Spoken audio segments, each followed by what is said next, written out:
So this is funny to you. I did not laugh, but okay.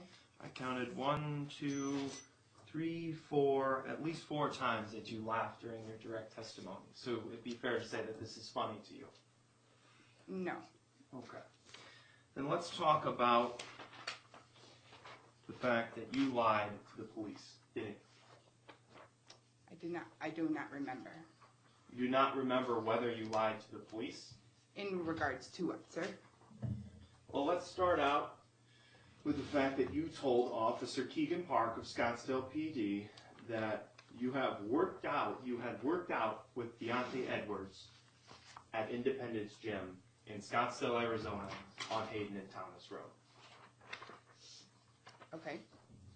So I said in the beginning I was mistaken. So. You okay. said last year that you were mistaken? I just answered this question that I was mistaken. Okay, but back when you spoke to Officer Keegan Park on February 13th, 2016, isn't it true that you said that you had worked out with Mr. Edwards at Independence Gym? Yes, but I was mistaken. You were mistaken about that. Mm-hmm. So your testimony is that that was not a lie. Correct. Okay. Now, you also stated that you specifically worked out with Mr. Edwards on the night of Monday, February 8th. Isn't that true? I do not remember this. Okay. So you do not remember making that statement whatsoever? I do not remember the conversation exactly to the point of what I had with that first officer. Would reviewing this officer's report refresh your recollection? I mean, if it is in writing, then... Yes, it is. Okay. I'm going to go ahead and mark the paragraph where Officer Park says you spoke to him about how you met Mr. Edwards. Go ahead and review that, and when you're done, just let us know, and we'll continue.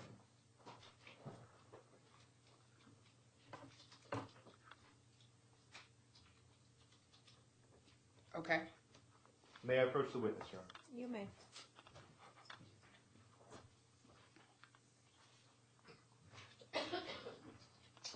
Now, asking you again, isn't it true that you lied to Officer Park when you said you met Mr. Edwards to work out at that specific gym on Monday, February 8th? Yes. And isn't it a lie, or didn't you lie when you also said that he was really nice to you at the gym, so you invited him back to your house the next day? Correct. And isn't it true that you lied to Officer Park when you said that you've seen Mr. Edwards frequent that gym? I do not recall that, but if it's on the sheet, then that's okay. Okay. Now, isn't it also true that you spoke to Detective O'Mara and Mr. Polk last week on Friday? Yes. And isn't it true that that's the first time you mentioned anything about plentyoffish.com? That is not Objection, true. Your Honor. Can we approach? Sure. Let me rephrase, Your Honor. Isn't it true that that's the first time you said you met Mr. Edwards on plentyoffish.com to Detective O'Mara, to the state, or to anyone in law enforcement? Yes. Okay.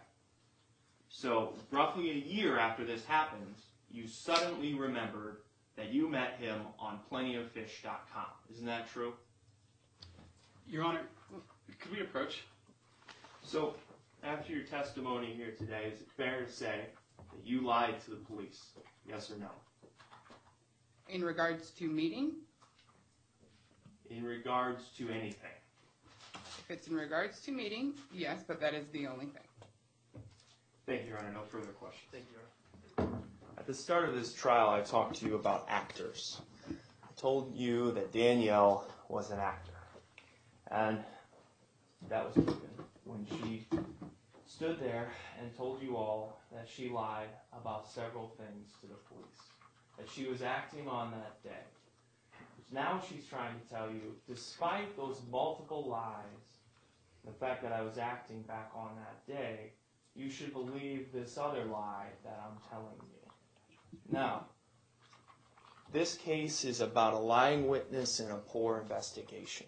Not on part of Officer Park, who actually did a good job to confirm that the alleged victim's story didn't add up, but on part of the person who was in charge of following up with the investigation in this case, and that's Detective O'Mara. Now, on page 4 and 5 of your jury instructions, there is a mention of credibility. Okay, credibility is huge here. Now, let's talk about the undisputed lies that were told by Danielle with that in mind. The first was to Officer Park back on February 13th, 2016, was that she worked out with Mr. Edwards at Independence Gym. The second lie was that specifically was on February 8th. She added that detail. Her third lie was that Mr. Edwards was so nice to her that day that she invited him back to her place. The fourth lie was that Danielle also saw Mr. Edwards frequenting her gym. Now, you heard the testimony, undisputed, from Officer Park that he went down there to that gym. He walked in, he talked to multiple staff members who used various methods to try and track down whether or not Mr. Edwards was a member or even a guest at that gym at any point. Okay, and that story turned out to be false. Then, after this trial starts, after you're picked as a juror on Friday the 24th, Detective O'Mara and Mr. Polk talk to Danielle about her story. I wasn't there. They didn't record it. I don't know exactly what was said. What I do know was that for the first time, when discussing this case and the issues with it, Danielle miraculously changes her story. You know what? I met him online. I met him potentially online on your POF. You know what? I'm not sure whether I met him online or at the gym. I may have, I may not have. And that's the information that you heard. Then Danielle comes in and openly admits that she lied to the police. Now, I hate to allege that an officer's doing something shady in a case where originally, my plan was just to attack the victim's credibility and the fact that the officer didn't follow up and confront Miss Setanovich about the lies about the gym and the lies about the TV being a no-name versus a name brand. We know he didn't do that. We know he didn't get DNA evidence. You know he didn't get a fingerprint analysis. We know no witness came in and said, I saw Mr. Edwards breaking into somebody's home. But given that conversation, he had an absolute duty, and so did the state, that conversation on the 24th, on Friday, after you were picked as jurors, to tell me as soon as possible that Danielle had changed her story. Did they do that? No. I didn't get an email. I didn't get a call on Friday. Didn't get a call on Saturday. Your Honor, get a call on Sunday. we approach. Focusing on Detective O'Mara, he sat here and testified to you that he himself never told me about that change in her story on Friday.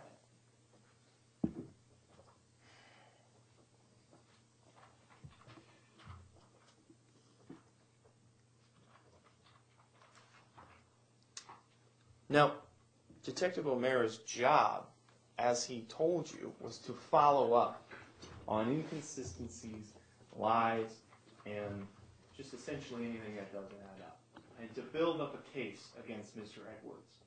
And he sat here and basically told you that he trusted Danielle at her word, despite the fact that Officer Park had proven that she had lied to him on February 13th, 2016. Not just about a little fact, but about a big fact. Because again, this case is all about whether or not Mr. Edwards had permission.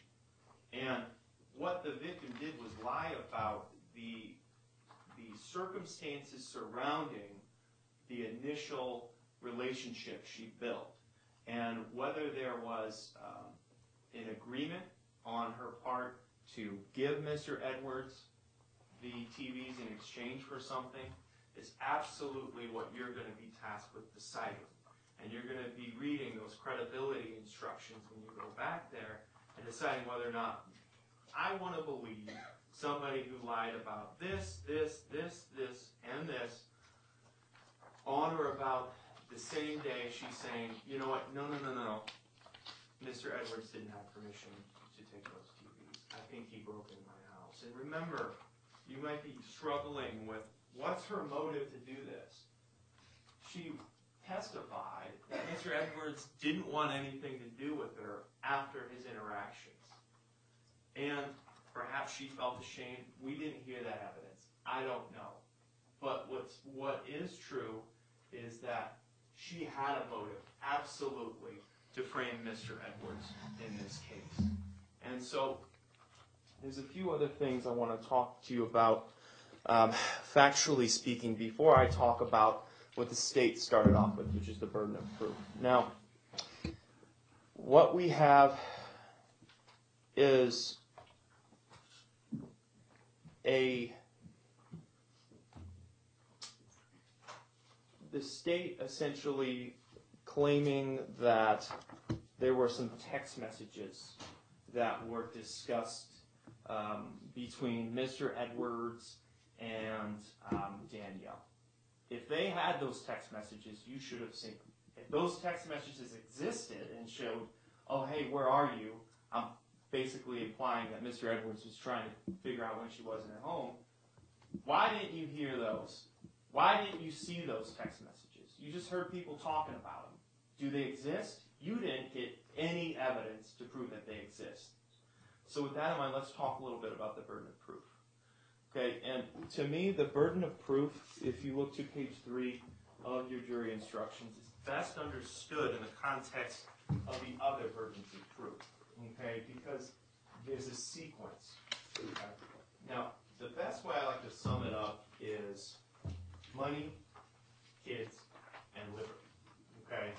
For the government to take your money away, they have to hit the preponderance of evidence standard. For the government to take your kids away, they have to hit the clear and convincing standard. And for the government to take your liberty away, they have to hit the beyond a reasonable doubt standard, which is the highest standard. Now, going back to the preponderance of evidence, let's say, for instance, the government proves that it's more likely than not that you owe them money for some reason. The judge or jury, whoever decides that, will then decide that you owe them that money. Now, let's assume the start of this jury box is 0% certainty, and the end of this jury box is 100% certainty. We put, and the law puts preponderance of the evidence at 51%, essentially anything that's more likely than not. So it would be right here if you had to put a percentage on it. Now, the other standards we don't have exact percentages on, but they are higher. Okay? Clear and convincing standard, the standard that the government has to meet to prove that you're an unfit parent and take your kids away. That's a higher standard. Again, it's just some point above the 51%. There's no ethical way for me to put a percent on it for you, but it must essentially persuade you that a claim or fact is highly probable. Let's say, for instance, that's where you're stuck at this case. That you think it's highly probable that Mr. Edwards took those TVs without permission. Now, you are still only here at the clear and convincing standard. That's where you're at. To convict him beyond a reasonable doubt, you have to hit a much higher standard, the highest standard in American jurisprudence and in the law, beyond a reasonable doubt. Now, the instructions there state what that means. There is legal jargon to it, but like I said, I think the best way to understand it is in the context of these other burdens of proof, because when you're taking someone's liberty away, you really, really have to think to yourself, do I trust Danielle? Do I believe somebody who openly admitted that I lied to the police? Oh, about that, and that, but not that. Believe me on that. That's what she's trying to tell you. And what I'm saying is don't let her fool you. So,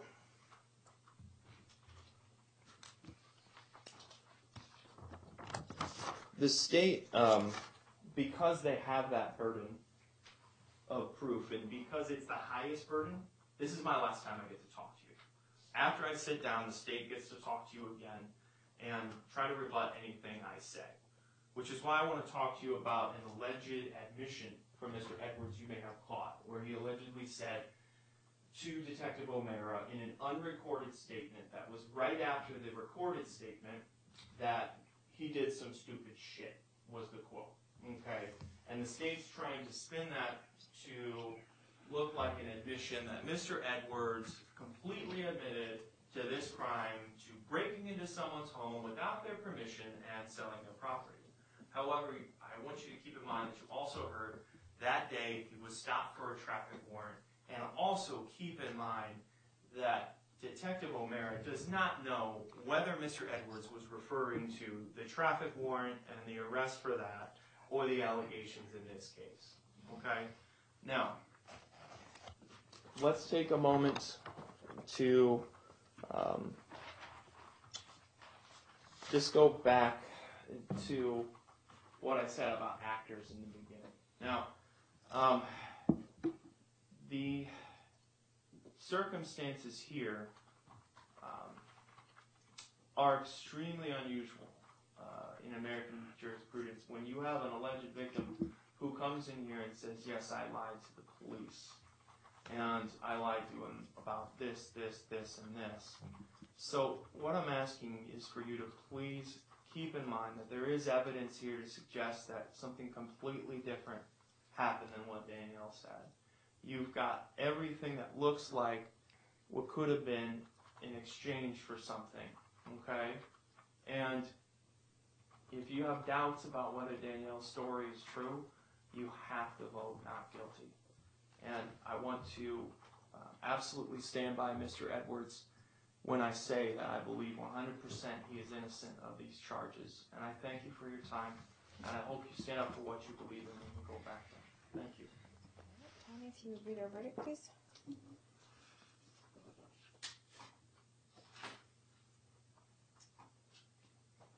We, the jury, duly impaneled and sworn in the above entitled action, upon our oaths, do find the defendant, as to count 1, burglary in the 2nd degree, not guilty. We, the jury, duly impaneled and sworn in the above entitled action, upon our oaths, do find the defendant, as to count 2, trafficking in stolen property, 1st degree, not guilty. Is this your true verdict, so say you want it all? Yes.